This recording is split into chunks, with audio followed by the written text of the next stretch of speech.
என்னது கிட்கேட்லயும் kunafa chocolate வந்துருச்சா? Vacation போகிறதுக்கு டைம் ஆயிடுச்சு, அதான் ஷாப்பிங் பண்ணலாம்னு அபுதாபி டல்மாமால்ல இருக்க கேரிஃபோருக்கு கிளம்பிட்டேன். வெக்கேஷன் போகிறதுனாலே சந்தோஷம் தான். மோஸ்ட்லி என்னோட எல்லா பர்ச்சேஸும் முடிஞ்சிருச்சு. சரி கொஞ்சோண்டு சாக்லேட்ஸ் மட்டும் வாங்கலாம்னு வந்தேன். கேரிஃபோர்ல இருக்கிற சாக்லேட் செக்ஷனுக்கு போயிட்டேன். அப்புறம் யார் யாருக்கு என்ன சாக்லேட் பிடிக்குமோ எல்லாத்தையும் வாங்கியாச்சு. அப்பதான் கிட்கேட்ல புதுசா வந்த கிட்கேட் சங்கி பிஸ்தாஷியோ குனாஃபா பார்த்தேன். குனாஃபா சாக்லேட் வந்துச்சு. எங்க வீட்லயே குனாஃபா சாக்லேட்ஸ் இல்லாம வரக்கூடாதுன்னு சொல்லிட்டாங்க. சரி தூக்குடா ஒன் பாக்ஸ் ஃபுல்லும் எடுத்தாச்சு. சரி பர்ச்சேஸ் எல்லாம் முடிஞ்சிருச்சு, அப்படியே பில்லு போட்டுருவோம் கவுண்டருக்கு போயிட்டேன். பில்லு போடும்போது ஒரு பயம் வரும் பாருங்க, நம்ம பட்ஜெட்குள்ள வருமா வராதான்னு. அப்படியே பில்லும் போட்டாச்சு, நம்ம பட்ஜெட்குள்ள தான் வந்துச்சு.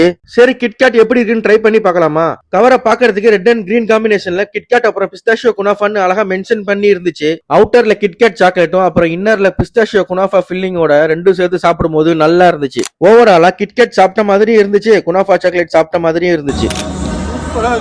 நீங்களும் வெக்கேஷன் போகிற மாதிரி இருந்தீங்கன்னா இந்த சாக்லேட்டை மறக்காம வாங்கிட்டு போங்க. See you, bye.